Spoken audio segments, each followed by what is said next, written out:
Patira mo! Patira mo! Patira mo! Sa Tandem Online! Welcome back sa lahat ng mga S-Friends Key natin na nakikinig o kaya nanonood na naman saan man pong platform ninyo kami napapanood. Siyempre, kasama ko na naman ang aking partner na si TESS. Wow! TESS. At syempre, si Rico with an H. R-H-I-K-O. Siyempre, walang iba. Ito po ang inyong sinasabing tandem na ang hatid ay perwisyong totoo. Diyos ko, Negas. Ay, nako naman. Siyempre, dito po sa dito sa programa natin, atin po pagdidiskusyonan, pag-uusapan natin lahat ng mga hinaing mo, mga reklamo mo sa barangay, reklamo mo sa buhay mo, mga tipong ito yung mga, alam mo yung mga bagay na gumugulo sa utak mo, mga alas stress na madaling araw, babaon ka, matutulala ka, mga katulad ng ganun. Kaya ito ang ating pagdidiskusyonan ngayon. Siyempre, mga patira na inyo pong ipinadala sa ating Facebook page.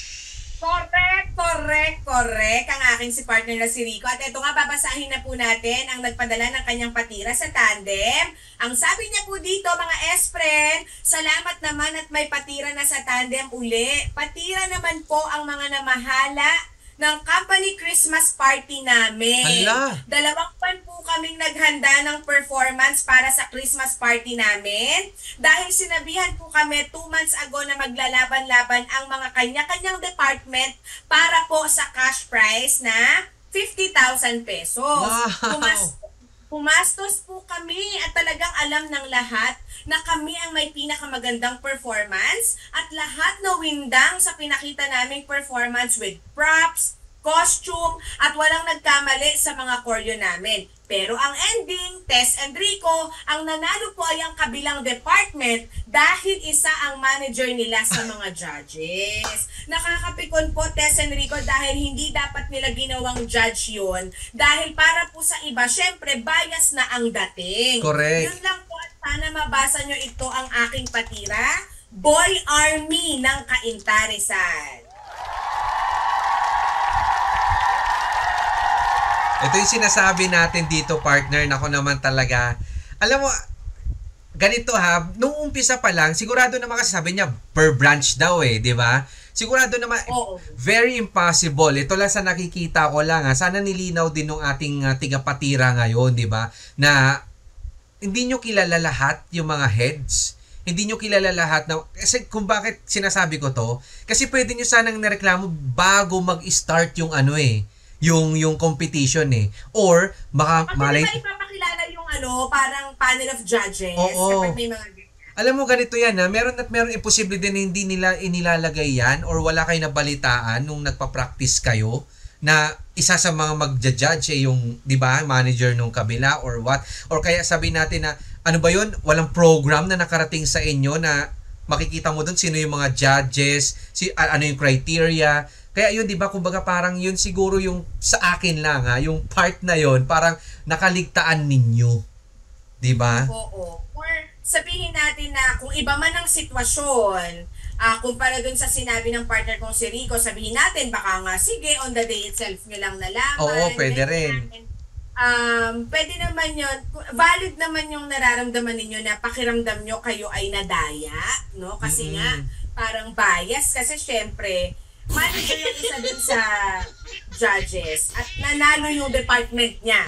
Siyempre, judge siya, tapos nanalo yung department niya. So, ikaw, bilang part ng proseso ng pagkakatalo mo na maisip yon na baka unfair, ganyan. Oo, unfair. Ang gawin mo dyan, Boy Army ng Cainta Rizal, pwede ka namang makipag-usap sa HR o kung sino yung mga right person para malabas mo yung yung nararamdaman mo. Pero alam mo, yung parang reklamo, appeal, ganon, di ba, mga katulad niyan. Ganon, pwede naman. Pero parang ganito yung parang appeal tayo, ganon. Tama. Magano na lang, mag-appear na lang tayo. So, makita ko ulo ko. Sex bomb ka na lang. Oo. Para sa akin naman, pwede naman yun. Pwede yun isa sa option mo. Pero pwede rin na... Nakatutulong ba talaga ako? Parang ganon. Nakatutulong ba lahat ng mga sinasabi? Fujidenzo Home and Commercial Appliances. Upgrade your usual appliances to Fujidenzo HD Inverter Appliances. Upgrade your home.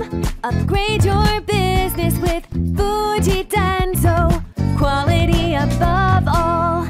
Oo. Kasi nga sabi natin dito sa programa natin, palalawakin lang natin yung sitwasyon mo, pag-uusapan natin. Pero wag kang aasa na merong solusyon dito, Boy Army. Gusto lang namin guruhin yung buhay mo. Diba? Kung nadayaman kayo, marami sa mga pageant, marami sa mga competition, contest, minsan hindi rin natin masabi kung ano talaga. Totoo. Hindi naman namin masabi. Oo. Ito kasi ganito yan, Boy Army. Sana alam mo, ganito na rin, pagtawag na rin sa lahat ng mga nagpapatira. For example, bigyan nyo kami ng mas malinaw na picture, ano ba nangyari? Diba? Or, kasi ang parang nangyari, syempre, may bias ka na eh. Syempre, nag-effort, grupo mo yun eh. Malamang ilaglag mo yung sarili mong grupo na hindi nagkamali or whatsoever, di mga katulad niya. Pero syempre, kumbaga, sana sinabi mo rin, may laban ba yung kabilang group? Ilan sa kanila yung feeling mo ay talagang parang makakatay ninyo, parang ganun eh. 'Di ba? Sana sinabi mo rin para ma-way out din natin.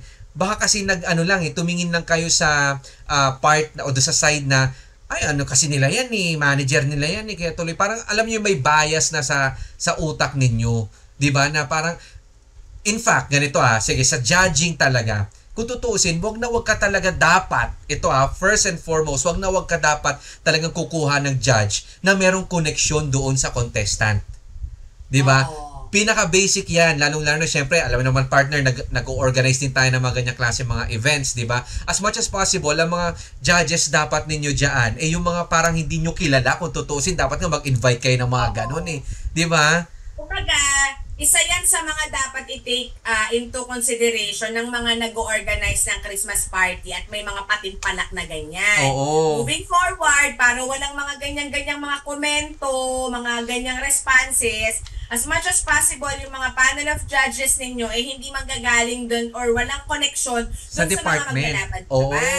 O kaya hindi ninyo parang hindi empleyado. Alam mo, mas maganda nga yung ganun eh, para maging fair or balance, kumbaga, yung competition ninyo. Na parang mas makikita, kasi totoo yan, nararamdaman ko rin naman itong si Boy Army. Kasi kahit naman tayo nun sa Christmas party, ang liit-liit na lang ng kumpanya natin noon, pinaglaban-laban pa tayo, di ba? Natatandaan mo yun? To the point na talagang si Tess talaga, para lang manalo kami, bubuhatin talaga namin siya. Di ba? Totoo. Pico. Oo, di ba? Ayaw din natin magpapakabog. Pero magandang discussion yun para sa mga susunod na mga events pa. Pag nag-organize kayo ng mga ganyan, para walang mga ganito. Tignan nyo, may nagpapatira dito sa amin ng ganyan. Basan nyo kumuha ng mga judges dun sa may mga connection dun sa mga maglalaban-laban. Dito naman sa mga sumasali ng contest, kung ano man yan, may pandaraya man o wala, fair man yan o hindi, basta kayo sa sarili nyo, ginawa nyo yung best nyo. Correct. Diba? Pwede kayong mag-appeal, kung hindi naman, pwede nyong i-let go. Basta sa susunod, mag-speak up kayo bago pa ma-announce din yung winners para mas may chance na, alam mo yun, mabigyan ng pansin yung hinaing nila na ganun. Baka mamaya diba yung, kunyari narinig nyo, ito po ang mga panel of judges, pwedeng lumapit na kayo agad doon. Ma'am, okay lang, bakit po ganun? Bakit po judge si Sir Rico? Oo. Siya po ang head ng ng sabihin natin ng sales. Kalaban naman yung sales, hindi po ba At saka siya din po yung nag-choreograph, mga ganun.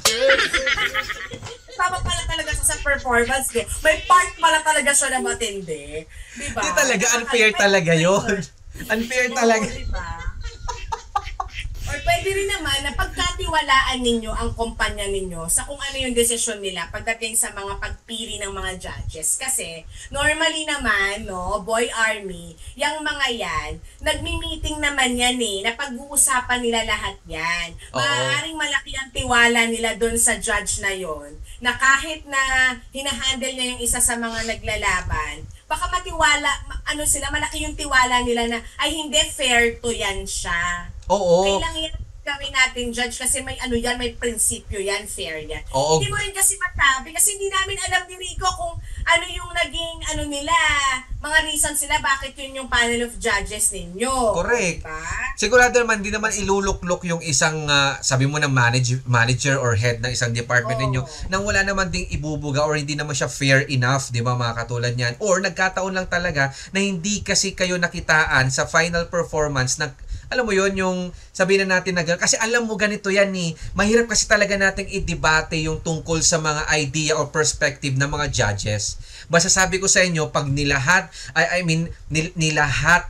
nilahad, ibig ko sabihin, nilay down na nila lahat ng mga, ito dapat criteria. Sundin nyo yung criteria. Kasi yun ang hahanapin ng mga judges. Baka kasi kayo, bongga, na OA-han na yung isang judge, talagang minsan, very ironic, pero talagang kay kung sino pa yung pinakamagandang performance, natatalo. 'Di ba? Kasi alam mo na Pwede kasi yun eh. Correct, 'di ba? Baka sila nagbase, no, Rich? So, kunyari, may criteria for judging sila, medyo nabawasan ng punto sa ibang mga category dun sa criteria. Or, kaya, alam mo, isa pa partner yung baka sumobra kayo ng oras or baka hindi dapat yung sayaw ninyo hindi ganun sa tema, sablay sa tema, or pwede rin bawal gumamit ng mga bamboo, mga ganyan, tapos pag sa apoy-apoy pa kayo doon, bawal naman pala talaga yun. Alam mo yung parang sinunod nyo yung hilig nyo, sinunod nyo yung ginusto talaga ninyo, yung ginusto ninyo. Parang gano'n. Kumbaga parang kapag may criteria talaga, first and foremost, isipin mo ano ang nakalagay. Lalong-lalo na basic tip ito, tingnan mo ano ang pinakamalaking bahagdan.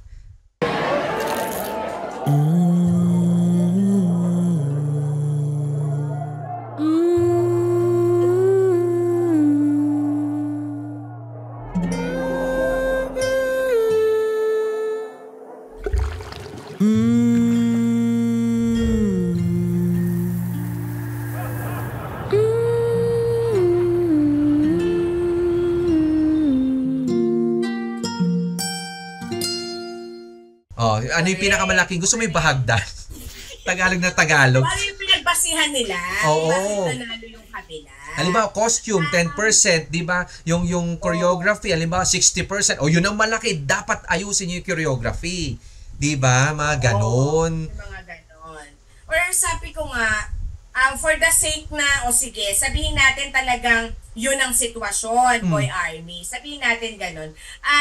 Pwede nyo tanungin din yung nag-organize ng party na pwede po bang malaman yung breakdown ng mga total points namin. Correct. Kung saan kami nakulang, kung bakit yung kabila yung nanalo. Kung gusto nyo magpaka-stress talaga at gusto nyo ng lahat ng kasagutan sa mga tanong nyo, guluhin nyo ang HR ng kumpanya ninyo. Mag-appeal kayo, ganyan. Pwede rin naman na diba? Dumaan na, alam mo, parang humantong na sila sa pagwiwelga, yung mga ganon, yung mga... diba, nakakaloka. Diba, ang diwa ng Kapaskuhan na hindi naman ganyan. Pero kung sakali lang, kasi nga alam nyo, valid naman yan, na nakakainis para sa inyo. Pero point of view nyo kasi yun ito yung perspective ninyo. Correct. So parang mas maging magaan lang ang sitwasyon kasi feeling ko parang ang bigat-bigat na ng sitwasyon sa inyo. Diba? Try to talk it out with your HR o kung sino yung right person to deal things with pagdating sa mga ganitong bagay. Ngayon, kung natanggap nyo na ang kasagutan, may pagpapaliwanag naman, mag-move on na rin. Correct. No? Kasi, alam mo, hindi lang naman ito ang isang beses na merong mga natatalo sa isang kompetisyon na ganun yung nararamdaman. Totoo. Meron nga mas malalaki pa. Diba? Correct. Yung nakaraang pageant natin, diba? Parang yung isa nabawian ng crown. Kasi medyo nag-attitude siya at hindi niya bet na ganun lang yung position niya dun sa runner-up lang siya, kung baga. Ano yan? So, di ba? Grand International. Oo. Diba? Hindi ko na sana mabanggitin, pero yun. Oo. Diba? Parang medyo... O sige, banggitin na natin para mas relevant. Di ba si Myanmar? Oo, di ba? Naalala ko siya. Kasi correct. Di ba may mga ganun may mga hindi nakaka-move on na yun lang ang nakuha nila sa isang pageant. Para sa point of view niya kasi, siya ang pinakamagaling. Correct. Na-deserve siya sa ganitong title, ganitong mga awards yung gusto niyang makuha. Kaya lang minsan kasi, iba yung point of view ng mga judges. Correct. Iba yung point of view ng mga ibang mga nanonood. So, ikaw, syempre para sa'yo, ikaw ang pinakamagaling, lalo na binigay mo yung best mo. Oo. Pero depende kasi kaya nga may panel of judges kasi sila yung mag-evaluate sa inyo. So, maaaring nagkulang kayo sa ganitong bagay, maaaring sumobra. Ang importante, kung ano yung pinractice ninyo, binigay nyo ang best ninyo, manalo, matalo, ano man ang naging desisyon, napagtagumpayan nyo naman yung performance ninyo, di ba? Oo, di ba? Manalo na kayo doon. Correct. Di ba kaya kung ganyan din lang naman, halimbawa mag-attitude ka rin, halimbawa dyan, na Boy Army, gawa ka na ng sarili mong mga events. Di ba? Di ba? Ikaw, di ba? Oh, ikaw na yung contestant, ikaw na rin yung judge. Para na sa ganun, panalo ka na talaga. 'Di ba? Alam mo, masakit talaga tanggapin yan, lalong-lalo na kung alam mo nag-effort ka. Pero wag natin isang tabi kasi sa judging. Ito, hindi kami kampi dun sa sa ibabase lang natin ito. Kami, guys, kahit sa mga Christmas party, 'di ba katulad din tayo noon, 'di ba, noong nakaraan, parang natalo tayo ng accounting department at natatandaan mo 'yan.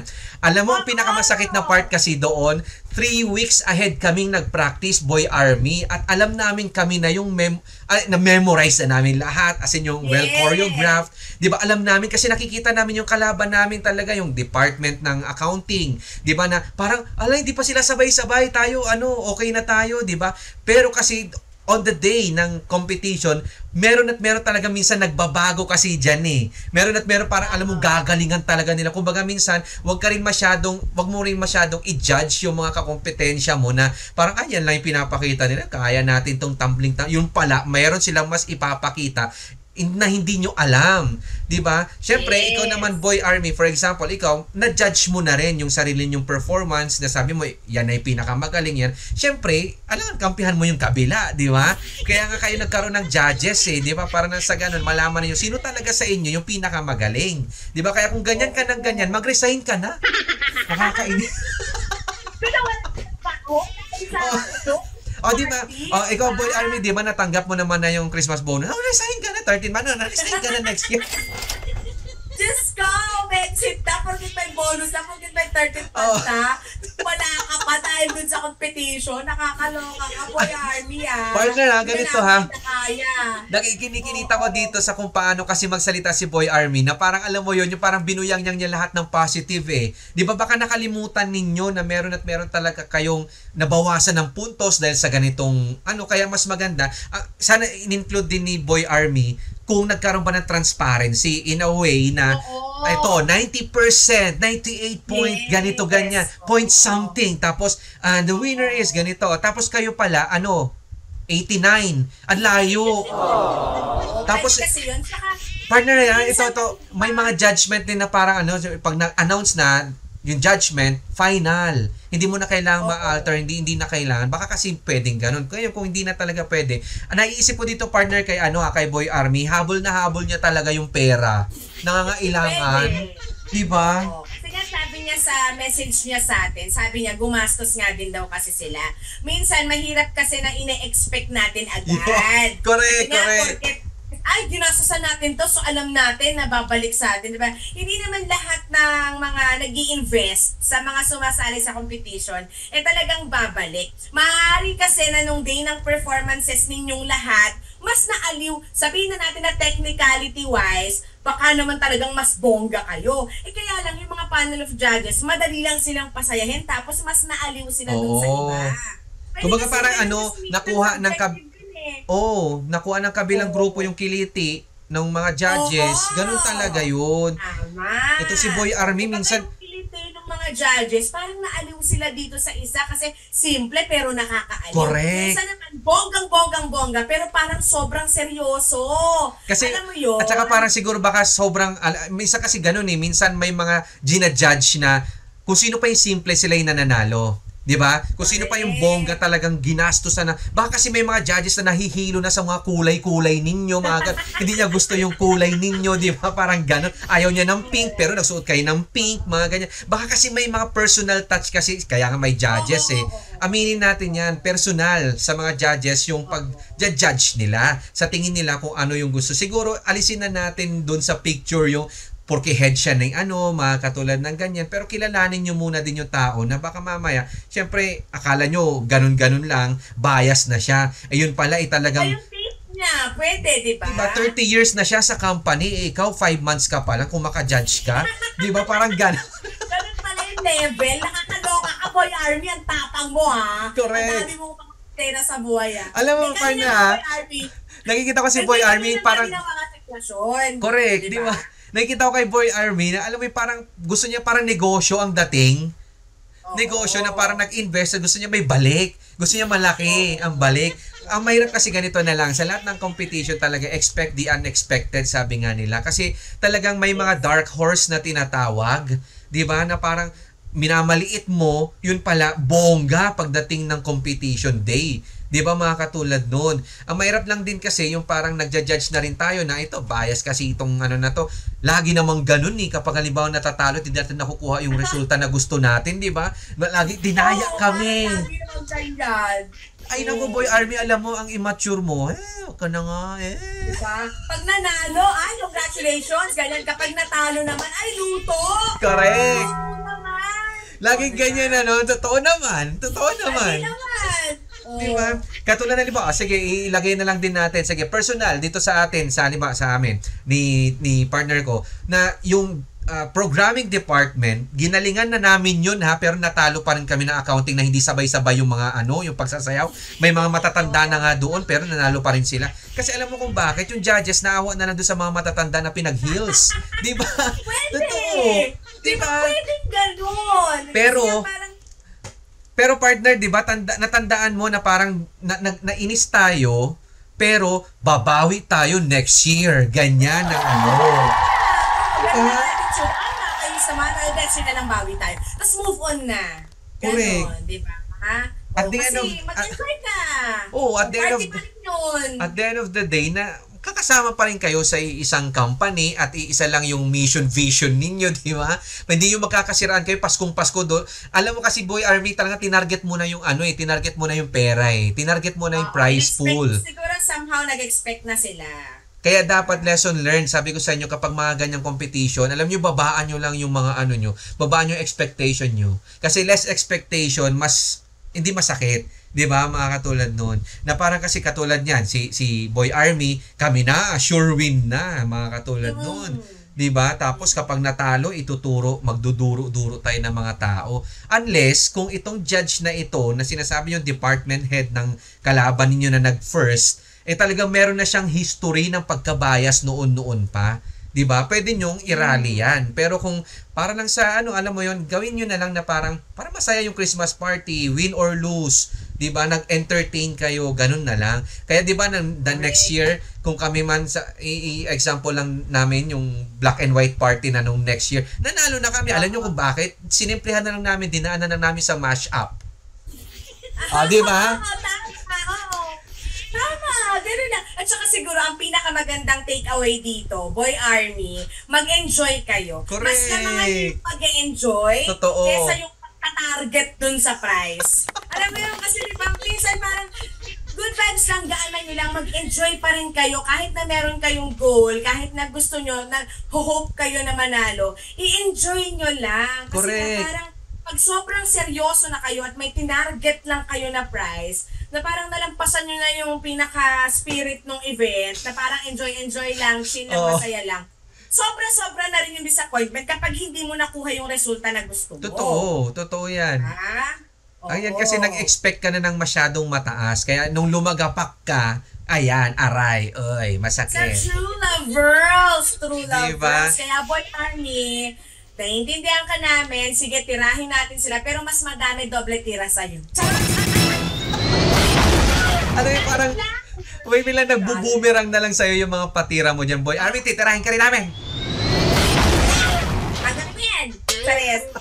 Salamat pa rin, Boy Army, kasi for sure maraming nakarelate sa mga ganyan topic di ba? Lawakan nyo lang ang inyong isipan, good vibes pa rin, valid yan, pero diba, enjoyin nyo pa rin ang diwa ng Christmas party. Correct. Huwag yung parang magkakasiraan, tas mamaya ang dating parang forever, buong taon ka na the next year na may sama ng loob dun sa department head na yon. Di ba wag naman ganon? Sinisira mo yung mood nung nung setting, nung venue, di ba? Dahil lang nagka-rally-rally na mga katulad. Isipin nyo na lang kahit nga sa Miss Universe, sabihin mo ng ganyan, ang lakas-lakas na ng pambato natin, natatalo pa rin kasi ano bang nangyayari? Kasi may Latina judges dahil may ngayon dahil bias dahil kaya pinanalo nila ang Mexico, mga Latina countries. Laging gano'n naman ng mga Pilipino, ayaw mag-accept ng defeat. Minsan kasi ganun eh. Ang hirap talaga. Ang hirap nyo ipagtanggol. Ayaw ko na. Nabangtagan na kami ng Rico Nabibigil na kami sa inyo. Hindi. Wala namang perfect sa mundong to. Pero sa mga ganyan pagkakataon, piliin nyo na lang maging magkaroon ng good energy, good vibes. Kasi Christmas party, di ba? Kumain ka ng masarap. Pag-party kayo ng mga kaopisina mo, di ba? Kasi after nyan, work na ulit eh. Totoo. Diba? Yan lang yung tanging araw ninyo na maggagaganyan, magsaya-saya, tapos stressin nyo pa yung sarili ninyo. At saka isa pa, lahat yan, di ba? Branch lahat ata, isang general as Christmas party daw kayo eh. Expect mo talaga may mga magagaling talaga, gagaling. Laging ganun, may magaling, merong average lang, merong hindi magaling. Laging ganyan sa competition at hindi pwedeng lahat kayo mananalo. Ito naman si Boy. Di ba? Di ba? Ganun lang yan. Sinabi na si Boy Army. Na sobrang visit. At saka gusto mo pumasok sa black hole ni Tess at pala ka dyan. At saka, ito, panghuli na lang din dito, dito, doon sa nagpapatira sa atin, lagi mo na lang isipin ganito, natalo ka ngayon, di bawi next year. Dalawa lang ng pagpipilian mo, babawi ka sa performance next year o gusto mong bawian ng buhay na lang, mga ganyan. Alin sa dalawa? Sobrang stressful, naputukan ka na ng ugat dyan, Boy Army. Tanggapin mo na, okay na yan. Pagpupukan ka na, nakakaloka ka, nagsisiputo ka ng mga ugat mo sa sentido dyan sa sobrang stress mo.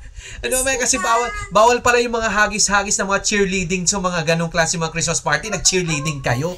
Ano yun, UAAP? Ay, damdamin niya eh. Bugsong-bugso eh. Naku, maraming salamat sa lahat po. So, ganito lang yan guys ha, mga S-Friend. Lagi-lagi niyo tatandaan. Ako walang personalan lang dito. Talagang lahat titirahin natin. Kung alam nating mali, ay titirahin talaga. Babanatan talaga natin yan. Kahit hindi natin matansya talaga yung pagbabanat-banat natin ng mga yan. Kung halibang tama naman, ayan, siyempre, kakampihan ka namin. Kung tama, papalakpakan ka namin. Ganon dito sa programa natin yan. Kasi nga, itong programang ito, wala kayong makukuyang pawang perwisyong totoo lamang. Diba? Ang saya lang. Correct. Good vibes lang tayo mga S-Friends. Siyempre kasabay ng pag-like sa ating Facebook page na Patira sa Tandem. Huwag nyo rin kakalimutan, i-like din yung Facebook page ng Outmosphere Podcast. Ayan, huwag nyo kakalimutan yan ha.